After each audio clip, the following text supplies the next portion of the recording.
gracias por acompañarnos a la presentación de La extinta morada de Jorge Armando Ramírez.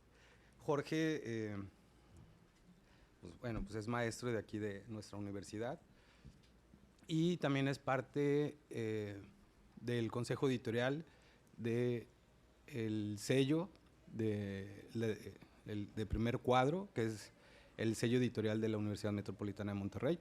Entonces, para nosotros es un gusto tenerlo como maestro, como integrante. Supongo que algunos de ustedes ya lo conocen, ha sido su maestro, compañero. Buenos días. Y hoy nos reunimos para hablar sobre esta novela, La extinta morada. La publicamos, Primer Cuadro la publicó hace aproximadamente 4 años. Y recuerdo que cuando Jorge nos presentó la novela, bueno, mi jefa me presentó el texto, pues estaba muy emocionado porque cada vez era, cada página que yo iba leyendo se iba adentrando en mí los personajes, la historia que él cuenta. Ahora, a 4 años de haber publicado esta novela y haberla reimpreso, me gustaría saber, Jorge, ¿cómo percibes tu novela a 4 años de haberla escrito?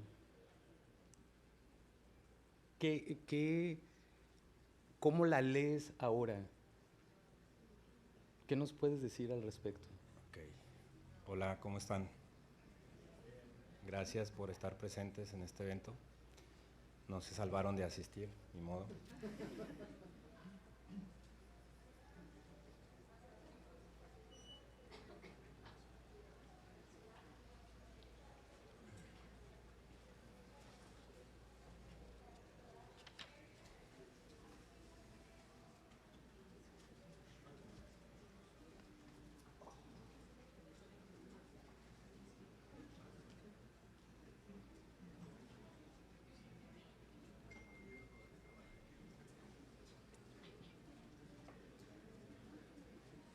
Bueno, contestando a la pregunta de Damián, quien es el editor de Primer Cuadro, no se presentó él, pero bueno, él es el que está a cargo de las ediciones que llegan a nosotros, tanto en lo que se refiere a manuales como en los libros de ya sea novelas, relatos, textos históricos que nos ha tocado leer. Bueno, a ustedes en esta ocasión les tocó leer mi novela por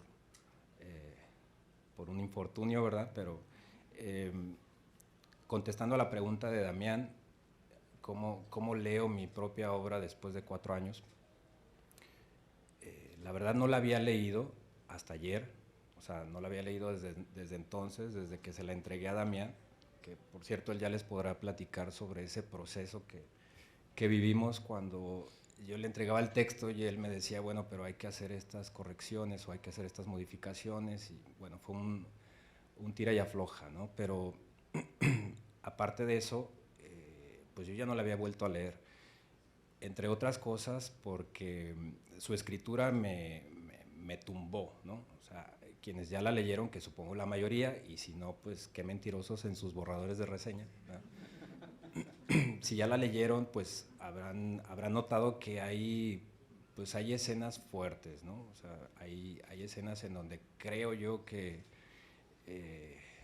pues, si no se conectan con ellas, pues al menos notan que quien las escribió, pues seguramente no la pasó muy bien cuando las escribió, así es que desde ese entonces no había vuelto a leer mi texto, mi obra, y justo apenas hace unas semanas que les leí a algunos de ustedes los primeros capítulos, pues recordé, bueno, no que recordara, sino que pues releí ese texto, ¿no? Que había estado archivado y abandonado en mi propia biblioteca.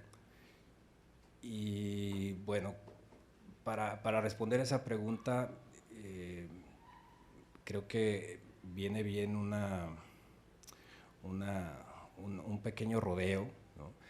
Creo que a veces nosotros pensamos que cuando recordamos algo, pues funcionamos como si fuéramos un sistema operativo, ¿no? Que abre una carpeta, un archivo y de forma automática pues se reproduce aquello que había estado guardado cierto tiempo, ¿no? Pero algo que se nota cuando hacemos una relectura, creo yo, y quizás Damián coincide, porque pues algo de eso estuvimos hablando previo a la presentación, creo que lo que ocurre con las relecturas pues, es que cada relectura te aporta algo distinto, ¿no? Lo mismo sucede cuando vemos una película, cuando escuchamos una canción, ¿no? Depende mucho de nuestro estado de ánimo, la reinterpretación que le damos. Entonces, otra vez, no es, pienso yo, ¿verdad? Que no es como abrir una carpeta, abrir un archivo y reproducir aquello que había estado ya presente desde tiempo atrás, sino que más bien es una reconstrucción, ¿no? Hay una recreación. De cierta manera creo que creamos de nueva cuenta incluso los recuerdos, ¿no? O sea, no es que estén intactos y se reproduzcan, sino que los recreamos. ¿De qué manera los recreamos? Pues a partir de las condiciones que tenemos en ese momento en el que lo estamos trayendo de nueva cuenta a nuestra vida. Y aparte, pues recuerdo también un texto que me gustó mucho de Borges, que se llama Kafka y sus precursores. Bueno, estos nombres quizás les suenan raros, ¿no? Pero son escritores universales muy importantes. Ojalá algún día se topen con cuentos de ellos, Borges y Kafka. Borges es un escritor argentino que habló mucho sobre las influencias en los escritores y la manera en la que releemos. Entonces, por ejemplo, él en ese breve texto planteaba que una vez que leyó a Kafka, eso le permitió la entrada a otros escritores que incluso habían sido anteriores a Kafka, o sea, que habían nacido antes que Kafka, pero que los textos de Kafka fueron la introducción, ¿no? La entrada a esos otros textos que él leyó de estos autores incluso más viejos que el propio Kafka.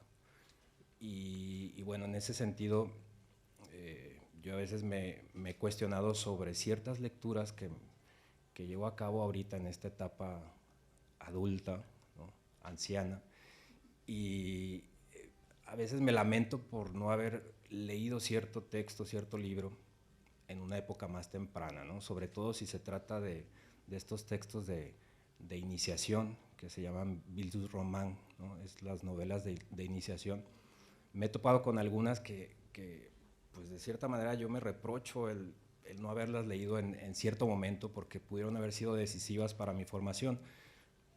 Sin embargo, pues bueno, no quiere decir que si yo ahorita leo una novela de formación que habla sobre las aventuras de un adolescente o de un joven que se abre paso en la sociedad, no quiere decir que me perdí, ¿verdad? De haber sido influenciado en su momento por esa lectura. Ahorita estoy siendo influenciado y entonces lo que provoca es que esta lectura reorganiza mis recuerdos, ¿no? O sea, a partir de esta nueva lectura, mi propia historia se reorganiza, ¿no? Lo que yo puedo observar sobre mi infancia, sobre mi adolescencia, se modifica con esta nueva lectura, ¿no? Así es que... Y ahorita que esto que mencionas, obviamente en La Extinta Morada uno de los personajes hace muchas referencias a escritores, a filósofos, hace todo un cuestionamiento, digo, ahí está también, digo, lo que mencionas, ¿no? Las referencias y tus lecturas, que en ese momento, supongo yo, recordaste o estuviste leyendo, pero a mí me interesa, por ejemplo, ahorita esto que mencionas, por ejemplo, ¿cómo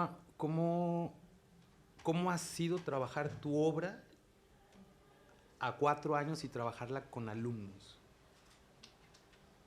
Okay. ¿Cómo ha sido, o sea, este proceso o cómo ha sido tu impacto al leerte y a leerles a los alumnos? Sí. Bueno, desde la primera ocasión me he sentido avergonzado, ¿no? Que lean un texto mío, y avergonzado no porque estén incurriendo en mi intimidad, ¿no? Porque bueno, dicho sea de paso, pues esta novela pues es algo muy personal, pero no por eso, sino avergonzado por el hecho de que pues si fuera por mí les pondría a leer a otra persona, ¿no? A otro escritor más interesante. Entonces, desde esa perspectiva, primero he sentido pena, ¿no? Pero ya a 4 años permanece esa pena, esa vergüenza, pero se ha aligerado la lectura debido a la distancia, ¿no? A la distancia temporal.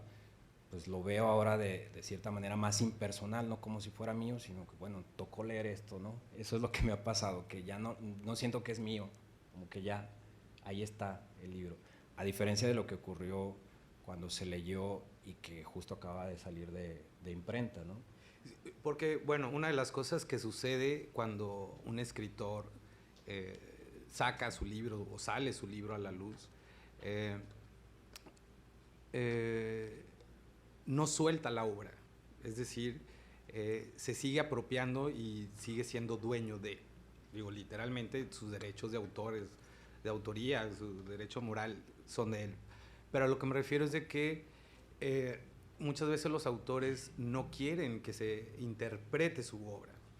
Entonces, ahorita por lo que estás diciendo, y muchos autores también lo que hacen es soltar la obra. O sea, una obra, un libro, no existe si no hay un lector, ¿sí? Entonces, en ese sentido, tú has soltado la obra y has dejado que los lectores pues indaguen en la vida de estos personajes. Ya no hablo de tu vida, nunca le he preguntado, honestamente nunca le he preguntado nada sobre, oye, ¿qué hay de cierto aquí? La verdad es que para mí esto es literatura, esto es ficción, esto es un mundo. Y estas son las reglas de este mundo que Jorge plasmó aquí, ¿no? Si son experiencias personales, si son... ¿Yo quién soy para juzgar, no? O sea, literariamente a mí me interesa esto. Entonces, ¿cómo ha sido esto de dejar que los lectores se apropien? Y la verdad es que yo si fuera su alumno, yo estaría todo el tiempo así como maestro,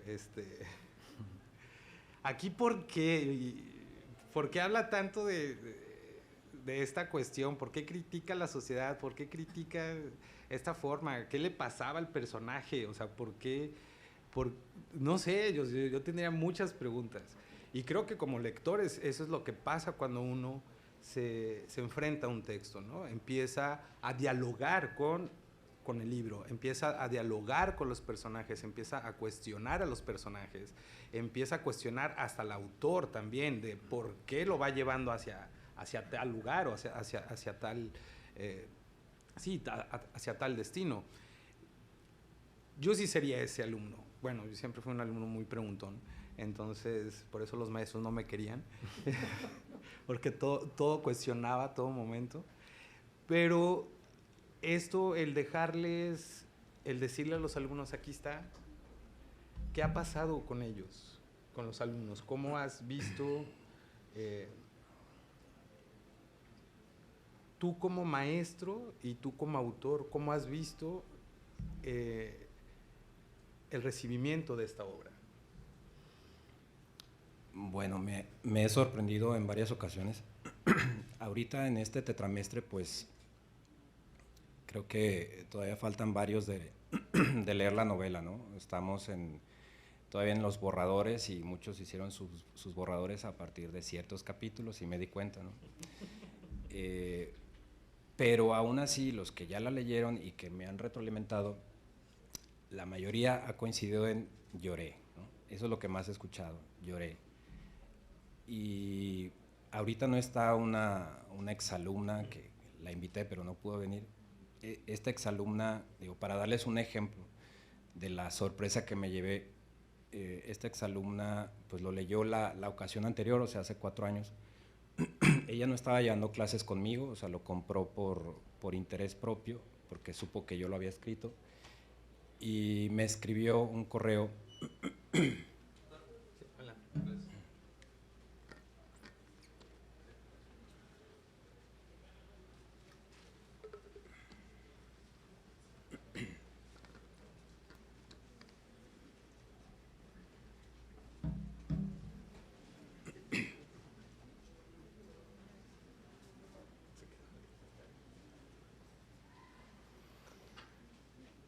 Sí, Ya. correo. Sí. Decías que el correo. Me escribió un correo en el que me decía que había leído el libro, que la había conmovido mucho, que se lo había leído a su familia, que incluso había comprado libros para sus hermanos, para sus papás, y que a todos los había conmovido mucho, ¿no? Y eso me llamó la atención, porque pues nunca pensé que mi novela pudiera llegar a conectar de esa manera, pero lo que me sorprendió más fue lo siguiente. Me dice: maestro, es que mi abuelo se llama Braulio, como el personaje que aparece ahí en la novela. Mi abuelo tenía demencia senil y mi abuelo se perdió por 3 días, justo como pasa en la novela, ¿no? Entonces fue algo que le pegó mucho a ella y a su familia y fue catártico, ¿no? Dijo, nos sirvió mucho para volver a hablar del abuelo y de todo lo que había pasado. Ese tipo de retroalimentaciones pues me conmueven, ¿no? Me sorprenden además. Volviendo al tema de que cómo es que comienzas a soltar tu obra, ¿no? Cuando cobra vida, perdona, a partir de esa interpretación o esa lectura que le dan las demás personas. Primero, ¿te resultó fácil soltar tu obra para publicación o no? O sea, primero, yo creo que también eso es importante, ¿no? Primero que la hayas soltado para publicarla, luego ya después de la publicación soltarla a los lectores. No, bueno, el proceso que vivimos Damián y yo de edición se alargó un poco más de lo que se esperaba porque, no sé, de pronto me decía, o no que me decía, sino me mandaba las galeras, ¿no? O sea, la versión que iba a quedar para imprenta.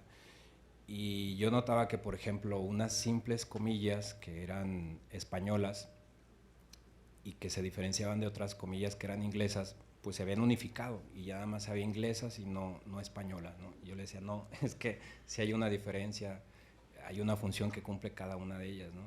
Las comillas españolas son cuando un personaje habla de forma directa y las inglesas cuando piensa, ¿no? Y ese tipo de detallitos, pues, creo que demuestran esto de lo que hablaba Damián hace un rato, ¿no? De la dificultad que tienen los escritores, bueno, suena raro decir, ¿no? Pero la dificultad que me costó a mí el soltar el texto. Y bueno, este famoso dicho, ¿no? De publicas para dejar de corregir, pues de cierta manera es muy cierto, ¿no? Es la única manera. Sí, para que salga el libro, Sí. porque si no, digo antes sin desviarnos, ¿no? Porque cuando me entregó ya la novela, y bueno, pues ya empecé a trabajar en la diagramación, en darle formato a hacerlo ya un libro, ¿no? Entonces, pues me decía Jorge de repente, espérate, Damián, porque en esta parte quiero, y yo, ¿qué? ¿Ahora qué? Es que no me gusta esta parte porque pero si el personaje está bien por esto, o sea, como que, pero bueno, o sea, es tu obra, yo quién soy, vuelvo al punto. Entonces, pero pues ese es el trabajo de él, o sea, es el trabajo del escritor, el que conforma este mundo, el que crea este mundo, y pues mi trabajo como editor es respetar también este mundo, pero que también este mundo tenga una coherencia, tenga una lógica. Entonces también viene esta parte también externa que siempre es muy difícil para nosotros los editores. Cuando trabajamos un texto de alguien más, generalmente el autor, aunque no sea literatura, se ponen en este plan de que quién sabe más, tú o yo. Pues no, tú eres el experto en el tema, pero, o sea, yo simplemente le estoy dando la forma para que, porque una de mis funciones es, sí, es hacer libros, pero mi objetivo es formar lectores, o sea, es hacer libros para que se lean. Entonces, en esta parte de el trabajo con Jorge, fue respetar precisamente lo que él quería y cómo lo quería. O sea, él me decía el ejemplo que les acaba de poner.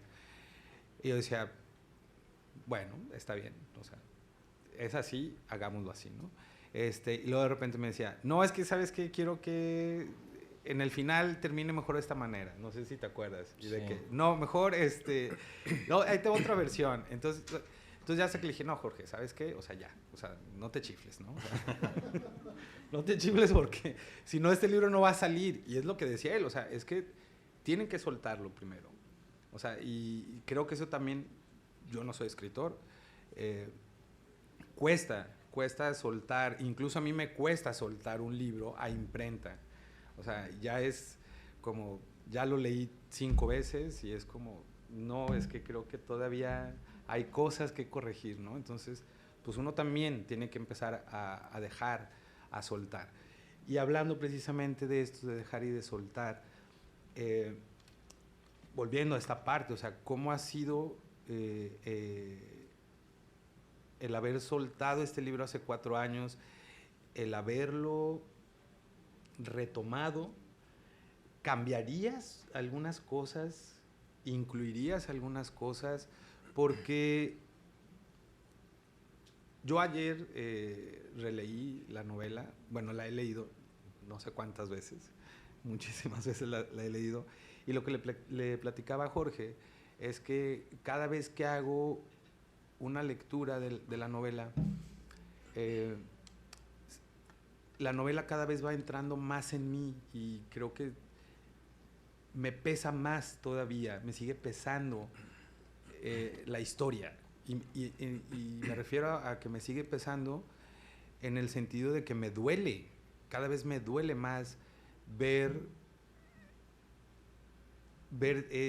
esto que está pasando, o sea, porque incluso, o sea, ayer releyendo la novela y resignificando esta lectura, los títulos, el extravío, el escondite, el jardín, tentativa de escape, la búsqueda, el rastro, el hombre postrado, solipsismo, la proliferación de sombras, catábasis, la intemperie.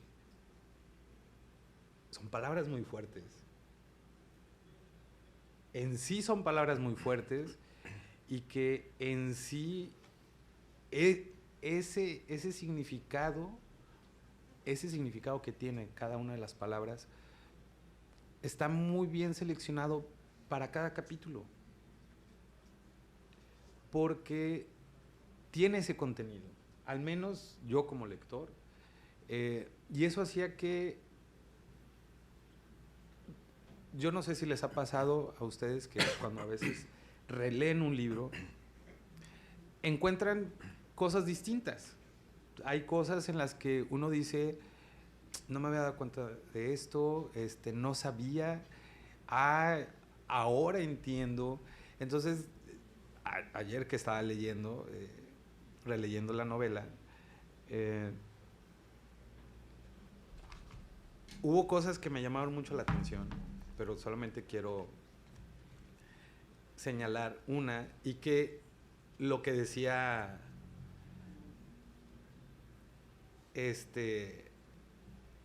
Jorge, que si en el caso de él, que decía que si él hubiera hecho lecturas, hubiera pues tenido otra dirección en la escritura o en otro tipo de cosas, no en pensamientos.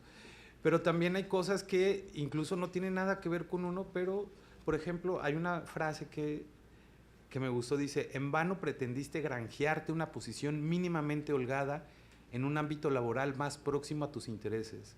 Yo dije, o sea, esto yo lo hubiera hecho hace 15 años. O sea, porque yo estaba también como en esta parte como consumista, capitalista, y entonces son frases que a mí no se me hubieran ocurrido, y eso es lo que sucede cuando uno lee que dice, uno no encuentra cómo expresar a veces las emociones o las ideas, y los escritores tienen esta forma, y que uno se apropia, perdón, pero pues yo ya la hice mía, mantienes que el simple hecho de dudarlo te obliga a claudicar. Yo pasaba hace tiempo por una situación difícil, y si alguien me hubiera dicho eso, no hubiera tenido sentido. Ahora, a la distancia, por el simple hecho de dudarlo, yo ya hubiera dicho, basta, en muchos aspectos de mi vida, ¿no?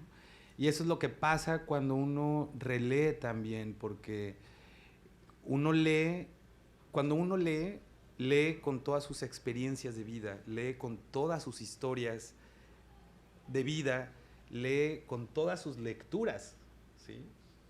Con todo, incluso, o sea, leemos con todo este bagaje cultural, musical, con todas estas narrativas que hay, con todo este contexto social, político. Eso es lo que nosotros como lectores hacemos ante una novela, o ante un cuento, o ante un libro, llamémoslo de manera muy general. Y ayer que leí esta parte, o sea, me detuve, y es cierto, o sea, para mí ahora tiene mucho sentido. Si lo dudo, ya no. Y es algo tan sencillo, ¿no? Que en palabras del autor, a mí me hace que tenga sentido muchas cosas, ¿no? Porque antes era como pensar y pensar y pensar. Entonces, este trabajo tuyo, como, y me refiero a trabajo sobre la escritura, tu trabajo sobre la escritura, ¿quitarías, añadirías, agregarías, modificarías? ¿Qué harías con esta novela? No creo que modifique nada. Quizás tengo identificadas, sí, tengo 2 comas identificadas que quitaría, pero nada más. Fuera de eso no, porque lo que me llevó a escribirla ya no está.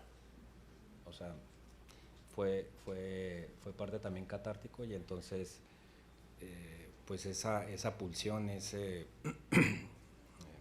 empuje, pues no está presente. Y justo también mi lectura ha cambiado. Hace rato que preguntabas sobre cómo leo mi obra después de 4 años. También ha cambiado porque, pues como decía Damián, la distancia pues modifica todo, ¿no? La distancia temporal y la distancia espacial. De hecho, esto creo que se los llegué a comentar en clase, ¿no? Si nosotros nos vamos ahorita a la calle Morelos y tratamos de atravesar Juárez, pues quizás haya una muchedumbre, ¿no? que nos aceche, que nos haga cuidarnos de no ser golpeados por antebrazos, por hombros. Y esa escena puede parecer caótica, vivida a ras de piso, pero si esa misma calle la observamos desde el mirador de Pabellón M, por ejemplo, pues adquiere un sentido, una armonía, la cuadrícula, ¿no? El trazo urbano nos puede parecer armónico, ¿no? Aquello que a ras de piso es caótico. Incluso hay un autor, Michel Houellebecq, que habla de unas estadísticas, por lo menos en Europa, que se refieren al quehacer científico, y él dice que quienes trabajan en ciencia, sobre todo refiriéndose a químicos y a biólogos, o sea, quienes están a ras de piso, siguiendo la analogía, suelen ser ateos, ¿no? Y en cambio los físicos, los astrofísicos, ¿no? Que observan objetos a la distancia, pues ven armonía, ¿no? Y aunque quizás no sean católicos, ¿verdad? Pues creen en en un orden, en algo que impregna de armonía al universo. Entonces esa distancia pues me ha servido a mí para no estar envuelto en ese caos que me tumbó, ¿no? Literal, cuando lo estaba escribiendo. Y pues creo que la puedo disfrutar, entre comillas, más. Una de las formas que tuve para no sucumbir en el intento de escribir este texto, bueno, por cierto, no hemos mencionado a la maestra Carmen, que no pudo asistir, pero ella es la directora del Departamento de Proyectos Educativos y también de la editorial. Y ella fue la que prácticamente me obligó a que escribiera la novela. Leyó 3 capítulos, los 3 primeros que seguramente ya leyeron ustedes o que leímos en clase. Y bueno, prácticamente me obligó a que entregara el texto completo. De otra manera creo que quizás no lo hubiera publicado, porque para esto yo ya tenía varios borradores. En alguna clase vimos conceptos básicos de narratología y yo les decía, bueno, un narrador puede estar en tercera persona, en segunda persona, en primera persona. Yo tenía borradores de esta novela, bueno, es distinta, ¿no? Pero tenía unos borradores en tercera persona y luego no me gustó, cambié todo a primera persona, tampoco me gustó. Y cuando estaba a punto de desistir fue cuando la maestra Carmen me dijo que le había gustado mucho lo que le había entregado y que pues terminara, ¿no?, el proyecto. Entonces la estructura que tiene la novela fue, creo, lo que me distrajo del dolor que implicaba escribirla, ¿no? O sea, me concentré más bien en cómo iba a acomodar los distintos capítulos, que si no lo han notado ustedes, pues hay una secuencia de 3-2-1, ¿no? Hay 3 tipos de narradores en la novela, en tercera, segunda y primera persona. Braulio en tercera, Mauro en segunda y Tadeo en primera. Entonces la secuencia de capítulos, que va 3-2-1-2, 3-2-1-2, 3-2-1-2, 3, alude al conteo, a la cuenta regresiva de este capítulo en el que Mauro pues se sale del perímetro de juego de las escondidas y observa a sus compañeros de juego desde la azotea de su casa, ¿no? Esa cuenta regresiva que aparece ahí, que está al final, fue pues la manera en la que yo me distraje también, ¿no? Ok, di con esa solución, ¿no? Reescribí todo. La escritura de esta novela en sí pues se dio en 2 meses más o menos, ¿no? Pero les digo, me costaba trabajo, uno porque estaba en contacto con un núcleo importante de emociones y otra porque había un cierto rechazo a publicar, ¿no? La maestra Carmen habló conmigo al respecto. Yo le decía, bueno, es que mis autores preferidos, pues casi todos no han publicado en vida, ¿no?, sino más bien han sido post-mortem. Y yo quería seguir esa línea moral, ¿no? Ese pudor de escritor que no está interesado en publicar, ¿no?, que le interesa escribir, y que si alguien más ahí, ¿no?, años después descubre que hay unos escritos y que valen la pena publicarlos, pues adelante. Entonces tenía toda esta serie de maraña mental que la maestra Carmen pues logró despojar, ¿no? Pero bueno, esa es una de las formas en las que pude concluir la novela. Okay. Hablas, no sé si están, supongo que están prestando atención. Hablaba sobre la distancia, él, ¿no?, sobre la armonía, y en la misma novela también sucede, ¿no? Sí. Sucede que los personajes también marcan distancias para ver, ¿no? Y para verse. ¿Sí eras consciente de esto? Sí, de hecho no cambiaría nada porque creo que fui consciente de todo, o sea, sí, de los títulos, de cada oración, o sea, la pensé muchas veces y no sé si lo logré, o bueno, esa palabra quizás es un poco rara, pero mi intención era que cada capítulo pudiera leerse de forma individual y tener cierta consistencia, pero a la vez que conectara con los otros, ¿no? Entonces, como rompí la línea temporal, o sea, la linealidad temporal no existe en la novela, es más bien un rompecabezas, ¿no? Que hay que armarlo hasta el final, o bueno, en el transcurso, pero sobre todo al final. Intenté que cada uno de los capítulos dijera algo por sí solo, ¿no? Y por eso los títulos también. Traté de hacer una mezcla de narrativa que incluyera cuento y poesía, por eso algunas oraciones, creo yo, están muy trabajadas. Y seguramente ustedes reprochan el hecho de que haya muchas palabras domingueras, ¿no? Pero no fue mi intención. No crean que yo dije, a ver, ¿cuáles son las palabras más raras que existen para ponerlas aquí? Dejaste hablar a los personajes. Sí, y por otro lado, bueno, hay varios registros, ¿no? De pronto hay diálogos en donde pues hay groserías, ¿no? Que por cierto se sorprendían algunos alumnos cuando leía un capítulo que incluía groserías, ¿no? Como, a ver, esto, ¿qué pasa aquí? ¿Cómo que el maestro está leyendo esto? Pero sí, hay varios registros, pero predomina, creo, en el que las descripciones, la narración, pues dicen, creo yo, se encuentra más cercana a la poesía, o sea, con frases muy trabajadas. Entonces, creo que por eso también no cambiaría, porque está todo condensado ahí. Y sí, no agregaría nada más, ni quitaría nada más. Aparte, pues otra vez, no está el impulso inicial que existía para escribir esa novela. ¿Sigues escribiendo? Sigo escribiendo, sí. Sí. Sigo escribiendo. Sí. Y guardándolos. Sí, estoy esperando estoy esperando que terminen las revisiones. Llevo 3 semanas seguidas y pues casi no he dormido. Y siempre digo, no, ya nada más termino de revisar borradores y le sigo, ¿no? Y terminan borradores y bueno, la reseña final, ¿no? Y termina la reseña final y pues bueno, vacaciones, pero realmente los espacios que hay entre cada tetra son los únicos que puedo aprovechar. ¿Y qué estás escribiendo? Ay, muy curioso. Perdón. A ver si me interesa. Antes de eso, a ver si me interesa. Antes de eso, olvidé secundar la idea de Damián de la distancia que aparece en la novela.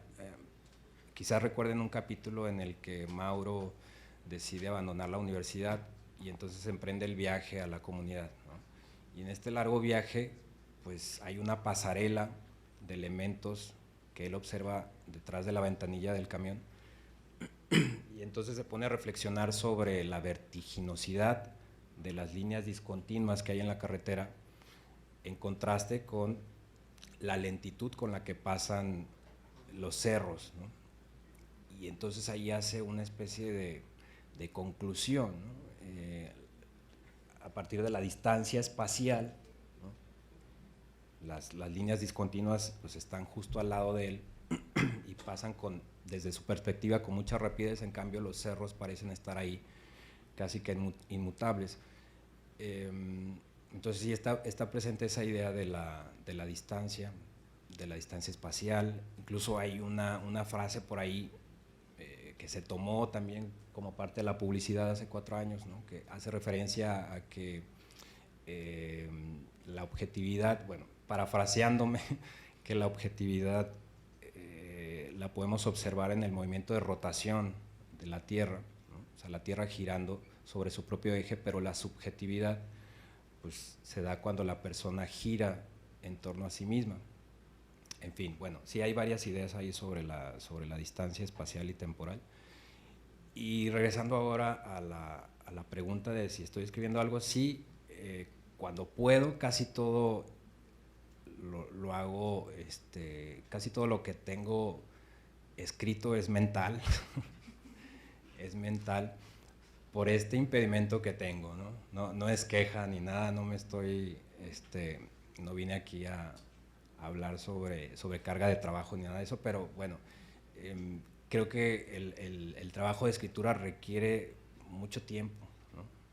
Requiere para empezar a aburrirte, ¿no? O sea, eso es, creo que para mí es una condición previa a comenzar a escribir, es aburrirme, ¿no? Y el aburrirse,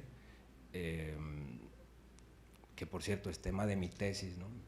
Luego les platico porque ya es mucha depresión con la novela, pero pues creo que vivimos en una sociedad que se precia del negocio o que lo tiene como una prioridad, cosa que no está mal, y de esto también ya he hablado en clase, ¿no?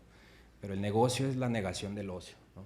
Y el ocio es lo que originó pues nuestra cultura occidental, ¿no? Grecia, para no ir más lejos.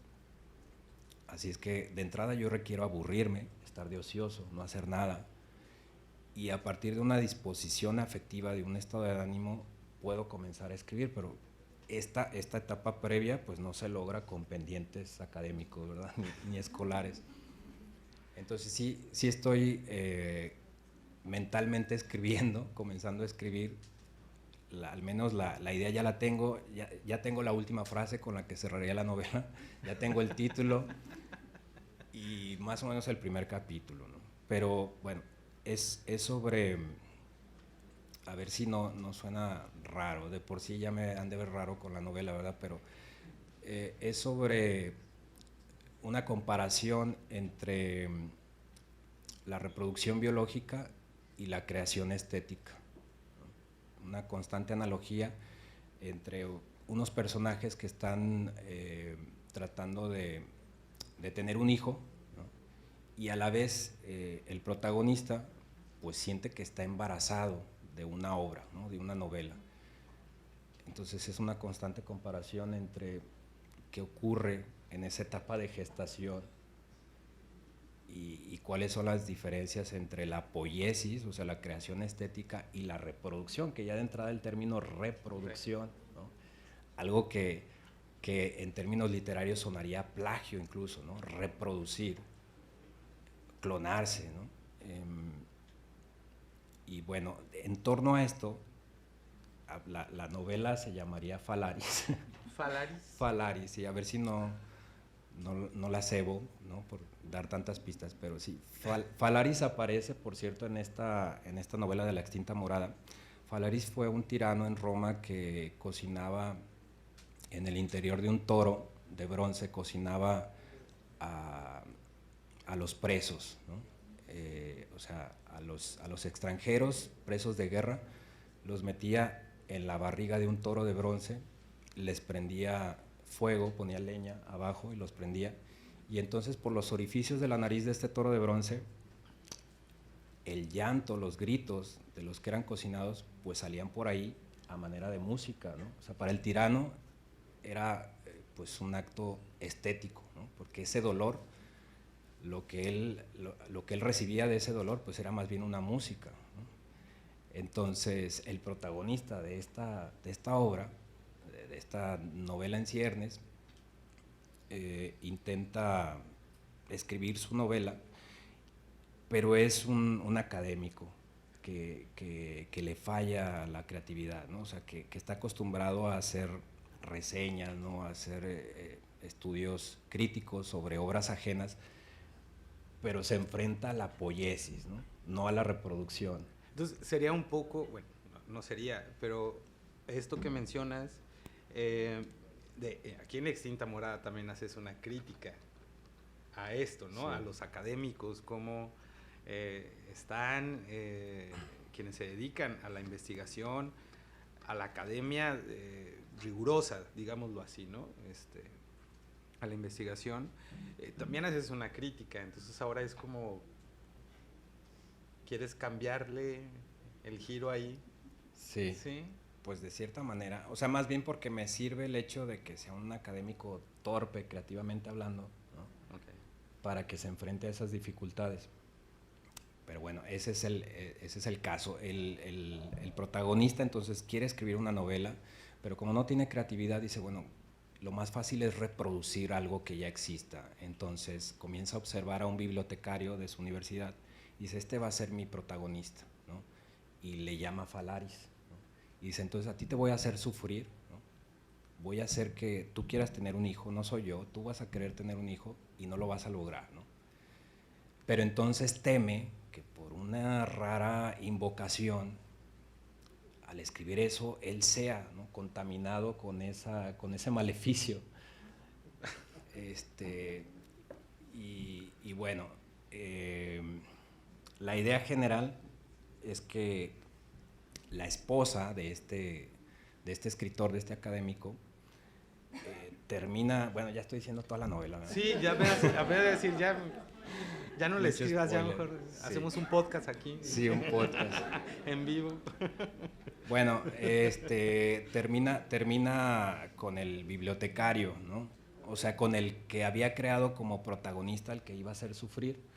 Entonces, de cierta manera que mi intención es representar que la vida termina reproduciéndose, ¿no? Mientras que él no logra ¿Tienes temas, como escritor, tienes temas como ahí pendientes por abordar? ¿Tienes temas como en gustos específicos como escritor que te gustaría escribir, que te gustaría abordar? Sí, ese es uno, y creo que de cierta manera, bueno, eso dicen todos los escritores, no sé si adjudicarme eso, que siempre en su primera novela pues está el germen de todas las que escriben después, ¿no? Entonces, esto de la reproducción y de la poiesis, de cierta manera también ya hay algo de eso en La Extinta Morada. Así es que sí, varios de los temas que están en La Extinta Morada pues podrían dar pie a otras obras, ¿no? Sí, sí lo creo. Bueno, me gustaría seguir aquí sacándole más sopa a Jorge, pero pues también me gustaría que que participaran, no sé, si tienen dudas, preguntas, reproches hacia la novela de por qué le hace, porque también se vale, ¿no? O sea, uno como lector, bueno, yo defiendo mi derecho como lector, entonces él va a defender el suyo como autor, pero uno como lector también tiene derechos, ¿no? Entonces también hay una novela, de hecho hay un libro que se llama Como una novela y habla sobre los derechos imprescriptibles del lector.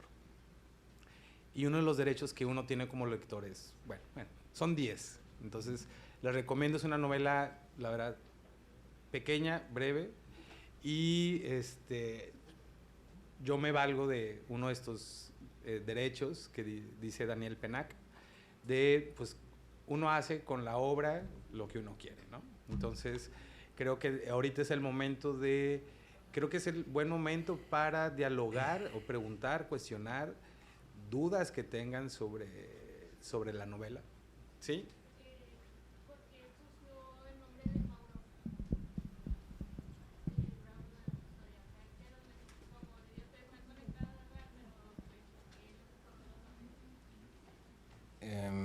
Los nombres de los personajes creo que sí fue lo más, la parte más despreocupada de mis elecciones o de mis decisiones en la novela. No tengo una respuesta así muy clara. Lo único que quería era que sonaran fuerte, que terminaran en no. Eso es todo lo que tenía claro, pero no hay algo más allá no tienen un significado. No tienen un significado. Sí. Uh-huh. Sí. Aunque sería importante también, sería pues importante y enriquecedor conocer el significado de estos nombres y ver si tienen alguna relación, porque también hay otra de las cosas que a veces los mismos autores no se dan cuenta al nombrar a los personajes y tienen una carga que realmente tienen que ver con la historia, ¿no? O con el destino. Sí, bueno. No lo sé, puede ser. Sí. Les estoy dando pistas para hacer algo. Sí, Mauro. Parte de su reseña. Bueno, sí, ya ahora que menciona Damián, Mauro, pues es muy semejante a Muro, ¿no? Que de cierta manera, pues él se encierra en su muro, pero bueno, Mauro viene de Mauritania, de Moro, ¿no? Entonces, nada más el sonido se parece. Ok. Sí. Primero, allá, lo aquí. Sí, por favor. ¿Sí? Ahora ya. Sí, sí. Ok. Bueno, yo leyendo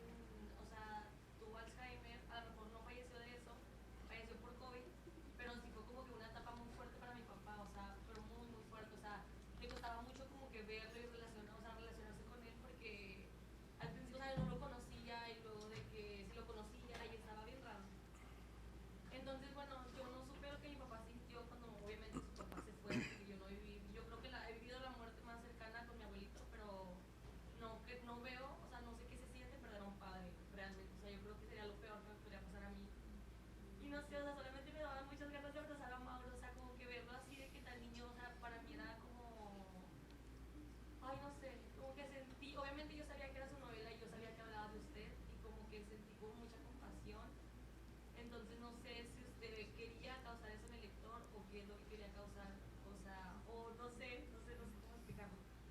Ya, Gracias. gracias Fernanda. Mm, pues creo que nunca pensé en el lector, No lo hace. nunca pensé en el lector.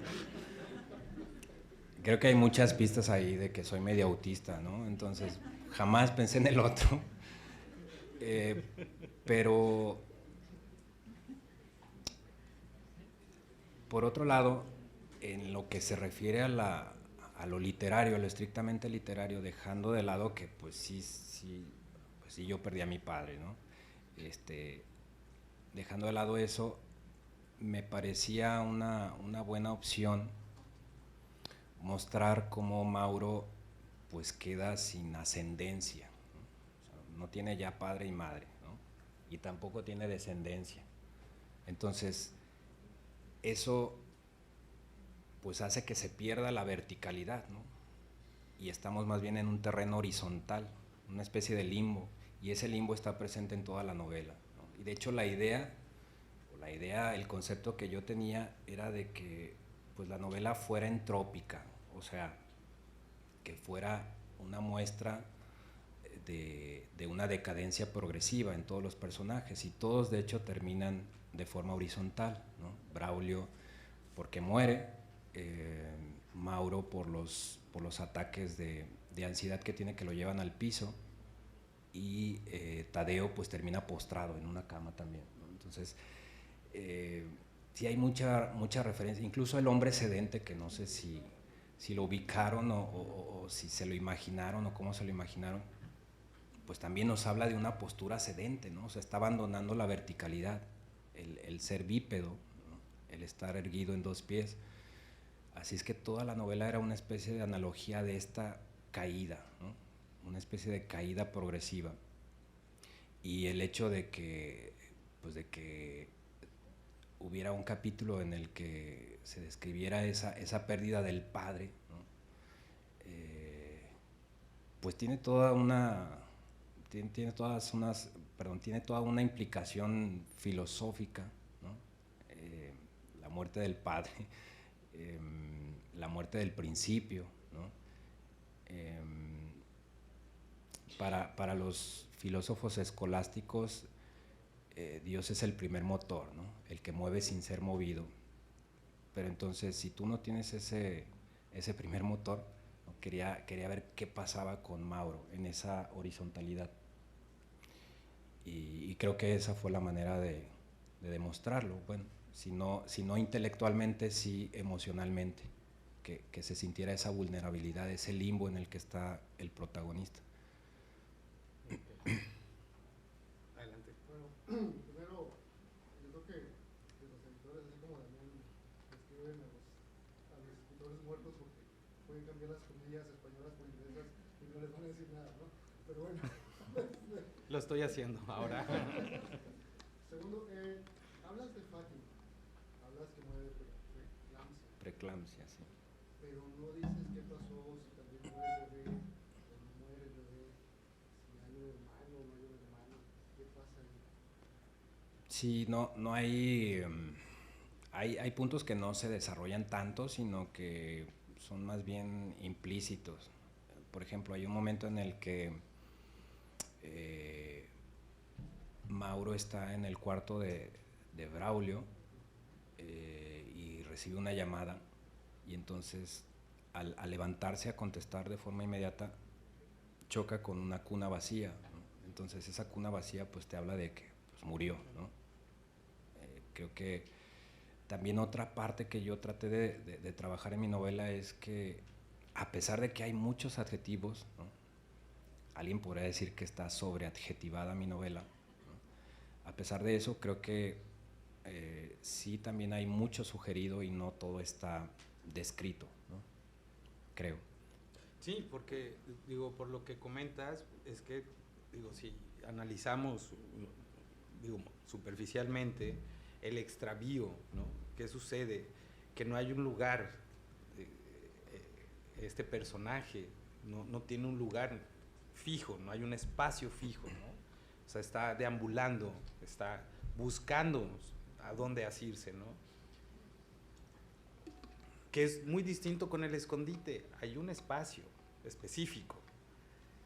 Y hay otro más específico que es el jardín. O sea, los nombres de las partes tienen mucho que ver. O sea, no nos quedemos solamente con una lectura.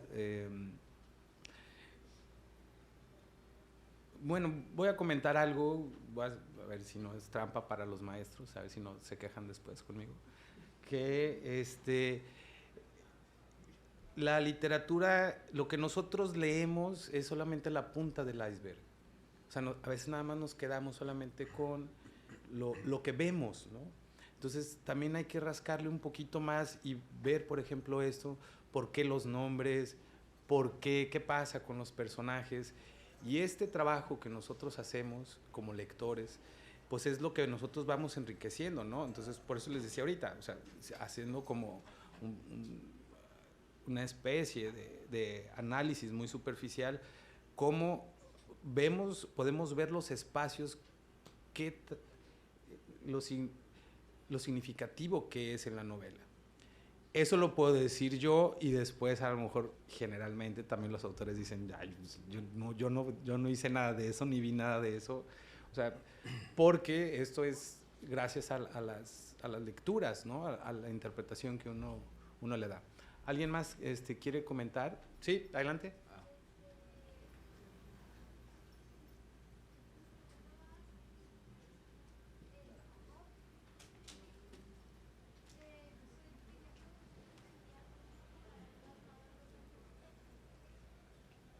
Perdón, Jimena, no te escuché.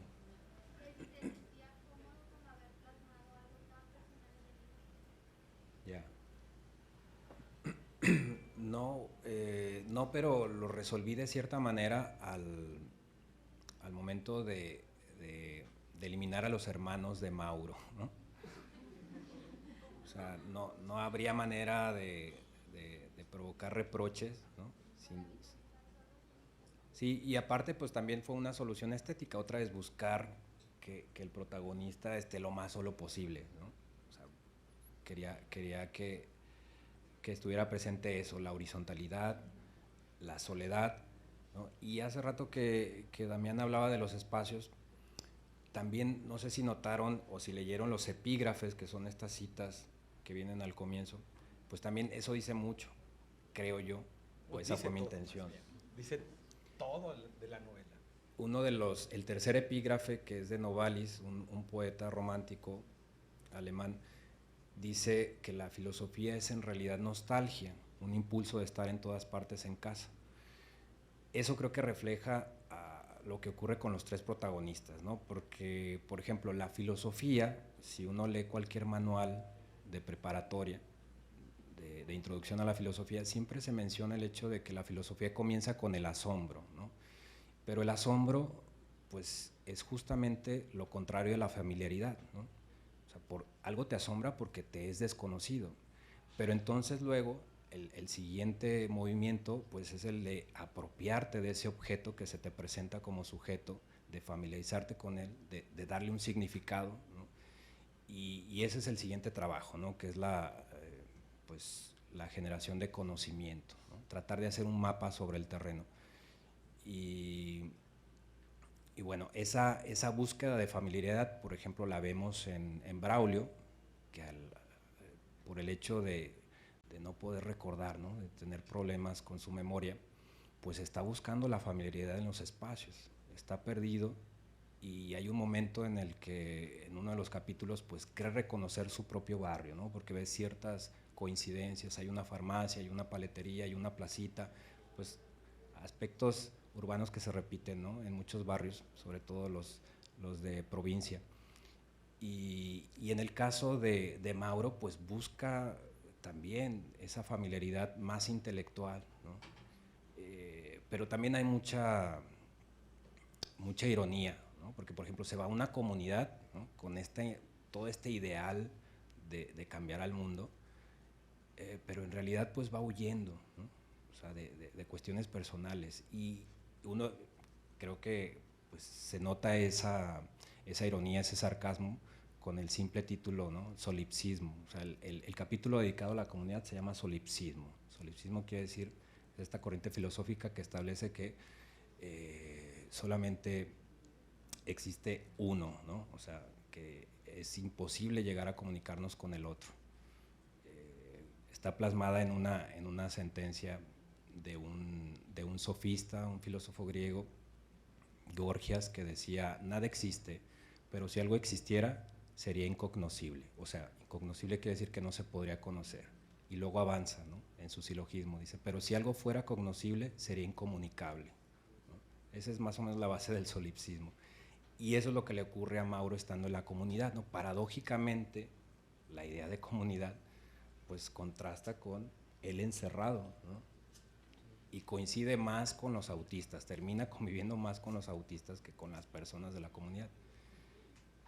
En fin, bueno, eso era. Y bueno, también recordemos que la nostalgia, pues la misma palabra lo dice, ¿no? Es recordar con dolor. Eso es muy distinto a la melancolía. Entonces, eso también dice mucho. Bueno, a mí me gustaría seguir más aquí, pero vamos a dar pie a una participación más. Si alguien, una, dos, sí, adelante.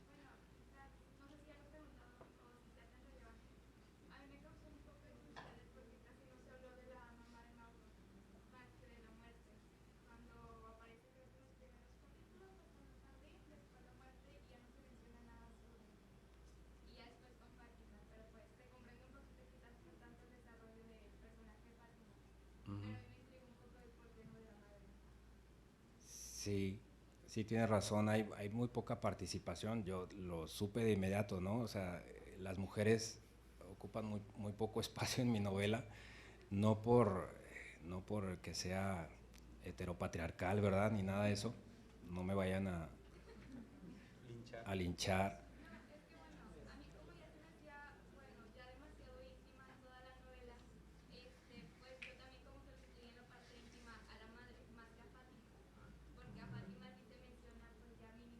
El nombre, sí.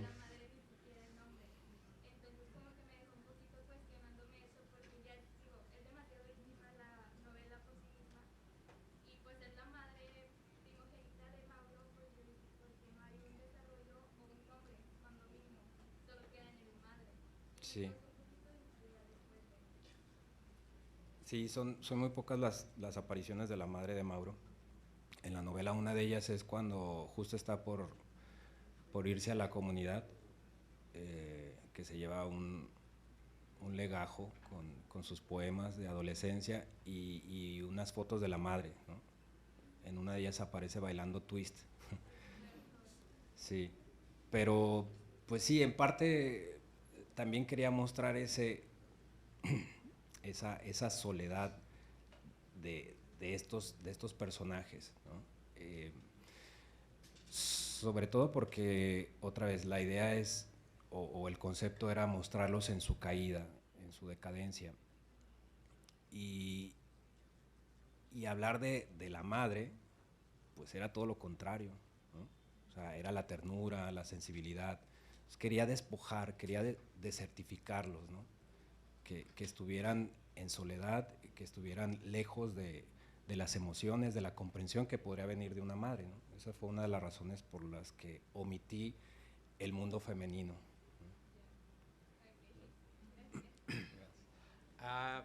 ¿Alguien más tiene alguna? Sí.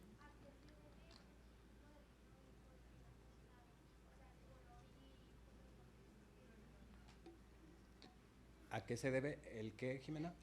El título. Bueno, el título te lo respondo yo y ya lo demás, Damián. El título, La extinta morada. O sea, la morada pues es el lugar donde nos sentimos cómodos, ¿no? El hogar, de cierta manera. De hecho, hace rato Damián mencionaba la etimología de la palabra nostalgia. Nostos es regreso al hogar, ¿no? La primera vez que aparece es en la Odisea, ¿no? El regreso al hogar es el regreso de Odiseo a Ítaca, ¿no? a su tierra de origen. Entonces, que no tengas a dónde regresar después de un periplo, después de una odisea, pues es una emoción fuerte, ¿no? Y por eso el capítulo final se llama La intemperie, ¿no? No hay dónde esconderte, no hay una morada donde puedas descansar, ¿no? de esa inquietud metafísica, de esa inquietud emocional, como se le quiera llamar. Entonces, ese es el origen del nombre. No hay un lugar para descansar. Bueno, y con respecto a la portada, creo que se manejaron como 3 opciones, siempre buscando que reflejara algo de la novela, sin decirlo, pero sí sugerirlo. Entonces, trabajando con el ilustrador, trabajé varias ideas con él, le hice saber mis ideas sobre mi lectura, y sobre esas ideas él trabajó, me hizo propuestas, y entonces entre estas propuestas me gustó esta, precisamente porque pues es pues creo que lo refleja muy bien para mí, refleja muy bien deambular, ver y también en estos tonos, porque también, pues lo que dice Jorge, ¿no? O sea, es como una decadencia, pero también en la decadencia también hay algo bonito, y el color, pues aunque puede ser como un poco triste o oscuro, pues también a partir de ahí salen cosas bonitas, ¿no? Entonces, como fue un poco jugar con eso, y bueno, a mí me gustó, yo creo que sí te hice, creo, espero que sí, le haya hecho le haya presentado las 3 propuestas, Sí. o creo que eran 3, no recuerdo, yo le dije, pero a mí me gusta esta, así como, Sí. pero si tú quieres otra, bueno, pero De hecho, creo que fue así, si no, yo creo que estoy inventando, pero de hecho en la que estaba previa a esta imagen, la imagen continuaba en la contraportada, ¿te acuerdas? Y aparecía un niño, bueno, era una niña como de 3 años, justo donde comienza el ingreso al laberinto, ¿no? O sea, vemos ahí a un hombre de cierta edad extraviado, ¿no? Y eso dice bastante. O sea, yo de inmediato pensé en Braulio, y cuando vi en la contraportada al niño, entonces yo creí que era niño, ¿no? Dije, claro, o sea, justo el juego de espejo que hay en la novela, ¿no? Braulio buscando a su hijo a partir de una fotografía que él considera actual, pero que en realidad muestra a su hijo de 4 años de edad, y por su parte Mauro buscando a su padre, ¿no? Dije, qué mejor representación de eso que un niño al comienzo del ingreso al laberinto, y el padre, ¿no? Perdido, extraviado. Pero luego me acerqué un poco más a la imagen del niño, y era niña, ¿no? Era niña. Entonces ya no cuadró. pero es que además de que no cuadrara también la intención, además de lo que él menciona, era cortarle también, porque esa fue la función, ¿no? Fue cortarle para precisamente, parece, es un laberinto, pero pues no sabemos qué hay tampoco del otro lado, ¿sí? O sea, los caminos, digamos, que hay ahí, que no están aquí, ¿no? Es lo que pasa también con la novela. Hay ciertas cosas que no se, como él lo menciona, se sugieren, ¿no? Entonces eso fue un poco el proceso en el trabajo de la portada. Bueno, creo que nos hemos pasado un poquito. Digo, yo me la he pasado muy bien aquí platicando y escuchando a Jorge, escucharlos a ustedes. Les agradezco que nos hayan acompañado a la presentación de este libro, La extinta morada. Y bueno, pues muchas gracias a ustedes, y gracias, Jorge, por aceptar la invitación. Gracias, muchas gracias a ustedes.